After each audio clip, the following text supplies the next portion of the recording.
World wide love bird के अंदर दो म्यूटेशंस जो है वो नहीं आई हैं, दो से तीन, ठीक है।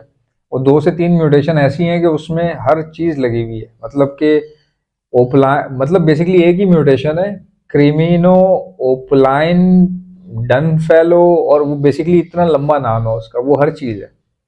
तो इतनी मतलब कि रेयर म्यूटेशन है वो।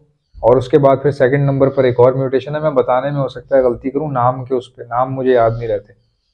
तो दो म्यूटेशंस ऐसी हैं जो कि बहुत ही रेयर हैं, अभी रिसेंटली जो है वो मंजर आम पर आई हैं, और यहाँ पर है भी नहीं पाकिस्तान में वो।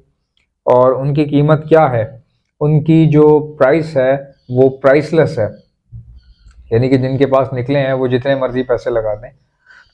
हमारे पास क्यों नहीं निकल रहे भाई, हमारे पास क्यों नहीं निकल रहे? मैं तो ये सोच रहा हूँ कि पेल फेलो जो है वो बाहर से आया है, फिर हमने ब्रीड करवाया है। हम लोग ना सिर्फ स्प्लिट तैयार करते हैं, ऐसा ही है ना। हम लोग खाली, हमें एक ही काम आता है, इसके स्प्लिट बनाओ। जैसे हमने पेल फेलो लिया बाहर से और उसके स्प्लिट बनाना शुरू कर दिए। अब स्प्लिट से क्या होगा, स्प्लिट से पेल फेलो निकलना शुरू हो जाएगा, बस ऐसे ही है। लेकिन पेल फेलो हमने, हमारे पास खुद क्यों नहीं निकला? किसी के पास निकला था ना कहीं फिलिपाइन में निकला था, तो हमारे पास क्यों नहीं निकला? क्या बात है कि न्यूक्लियर वेपन बन गया, लेकिन पेल फेलो नहीं निकला हमारे पास।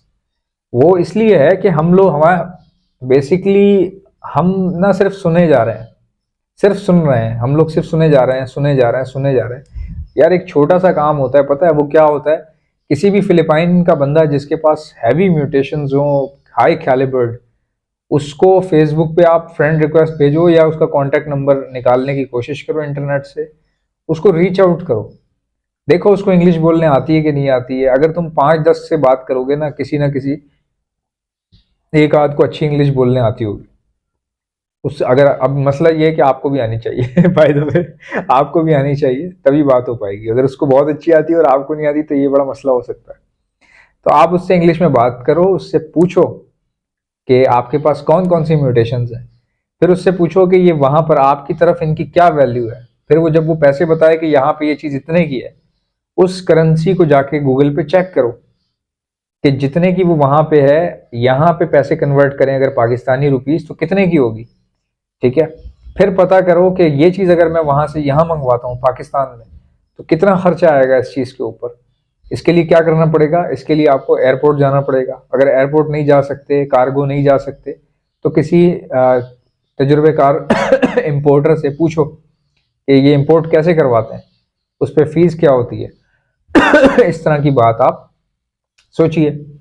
और उसके बाद आप क्या करेंगे कि उन पैसों को, कि इंपोर्ट होने के बाद ये बड़ इतने का हो जाएगा, वहां पर वैल्यू इतनी है, यहाँ पे पैसे इतने बनते हैं। सिर्फ आप अंदाजा लगाओ कि ओवरऑल पैसे कितने बन रहे हैं। अगर इंपोर्ट करवाने के बाद भी वो एक बर्ड जो है वो 3-4 लाख रुपए का आ रहा है या 5 लाख रुपए का आ रहा है, मैं मिसाल दे रहा हूँ आपको, तो उसके बाद आपको रियलाइज हो जाएगा कि बाकी बर्ड्स की क्या प्राइस है जो आपके पास है। असल वैल्यू का, प्राइस का अंदाजा आपको वहां पर हो जाएगा। पाकिस्तान में होता क्या है कि कोई बंदा ना इतना घुसना नहीं चाहता, तो कोई एक आधी बंदा जीनियस होता है, वो ये काम करता है, बाहर से मंगवाता है, लोगों को दिखाता है, उनको समझाता है, और फिर अपना बिजनेस स्टार्ट करता है। खुद डिमांड क्रिएट करता है, खुद ही मार्केटिंग करता है, उस चीज़ के बारे में बताता है उन लोगों को जिनको उसका पता ही नहीं है। उनको वो एग्री कर लेता है कि ये रखोगे तो ही जिंदा रह पाओगे। अब ये उसका टैलेंट है ना, वो बंदा जीनियस है ना, वो काम कर रहा है जो हम सबको करना चाहिए।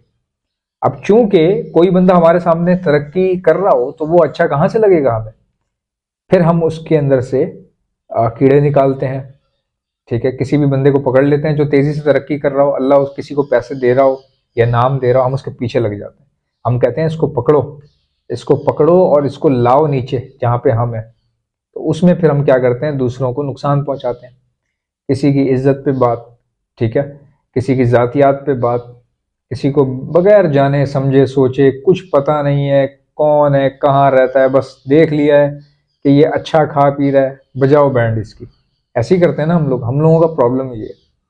तो ये इतना सिंपल काम है, इतना सिंपल काम है, जो मैंने आपको कहा कि आप म्यूटेशन के बारे में जानना चाहते हो, तो सिंपल सा तरीका है, उन लोगों से बातचीत करो। आपको पता है कि जो फिलिपाइन है वहाँ पे ये जो डन फेलो है वो रेडी पे लेके घूम रहे हैं। मजाक नहीं कर मैं आपसे, मैं I am serious, I am damn serious. You will not believe के how is it possible. It is possible and I am telling you that, and I can take the responsibility also. I am not lying to you, this is the truth. तो ये सच बात है। Done fellow ready पे लेके घूमते हैं वो वहाँ पे फिलिपाइन के अंदर। क्यों? क्योंकि they all are breeders, breeder वहाँ पे ज़्यादा है, बायर कम पड़ रहा है उनको। जो जाहिर सी बात है, जो चीज़ें हमारे यहाँ अब हो रही हैं वो वहाँ पे बहुत पहले हो चुकी हैं, राइट। तो वहाँ पे बायर कम है, ब्रीडर ज़्यादा है। तो इतनी बड़ी बड़ी हाई कैलिबर्ड म्यूटेशंस जो दुनिया में नहीं है, लेकिन वो उनके वहाँ पे रेडे पे लेके घूम रहे हैं। तो उनके वहाँ भी ऐसा ही होता है। कोई एक समझदार तेज बंदा एक्सपोर्टर बन के माल उठा के आगे निकाल देता है। तो आपको भी स्मार्ट बनना है, बजाय इसके कि आप किसी इंटेलिजेंट बंदे को देख कर जो है वो जलें और फिर जलने के बाद उसके बारे में फजूल किस्म की बातें करें।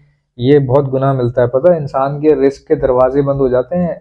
आप अगर बिला वजह किसी के बारे में बात कर रहे हैं, उसको पता भी नहीं है बेचारे को, या कोई ऐसा बंदा है जो तरक्की कर रहा है, जिसको अल्लाह ताला उसको नेमतों से नवाज रहा है, और आप जली जा रहे हैं, जले जा रहे हैं, आप अंदर घर में पागल हो गए हैं, फिर फजूल किस्म की आप बातें कर रहे हैं कहीं पे, उससे तो आपको लोग जज करेंगे।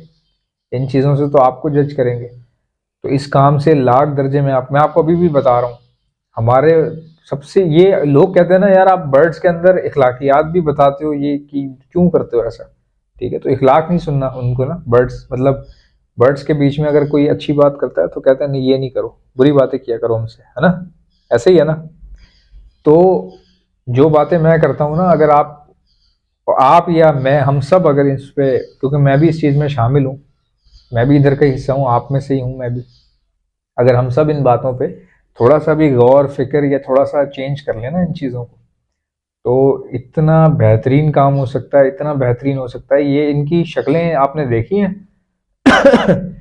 जो लोग आउट ऑफ द कंट्री दूसरे मुल्कों में आप देखें, कितने मतलब उनका बेचारों का हाल ही नहीं है भाई, उनका तो हाल ही नहीं है। हम तो गोरे गोरे रंग लेके घूम रहे हैं, हम जो एशिया में होने के बावजूद। मैं आपको बता रहा हूँ, आप, मैं, हम सब लोग, आप लोगों ने गौर किया हम पाकिस्तानियों का कलर जो है वो गोरा है, साफ है कलर, हालांकि इतनी धूप पड़ती है यहाँ पे। तो हम लोग जो है वो मेहनत नहीं कर रहे, वरना हमारी शक्लें जो है ना बहुत बिगड़ी हुई होती हैं। मेहनत करने वाला बंदा जो है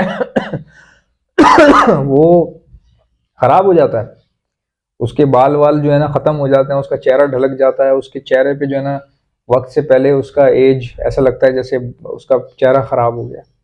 हम लोग बहुत आसान है हमारे लिए, समझ रहे हैं। कोई चीज़ इंपोर्ट करवा ली, ब्रीड करवा ली, एक दूसरे को गालियां दे दी, उसके बाद चलो जी, चलो जी, सोते हैं, सुबह फिर उठते हैं। तो ये चीज़ें हैं, मैं मजाक नहीं कर रहा, अभी भी वक्त है। आप कांटेक्ट करें, म्यूटेशन के बारे में बातचीत करें, अंदाज़ा लगाएं, फिर यहाँ के बारे में अंदाज़ा लगाएं, फिर अपना दिमाग इस्तेमाल करें।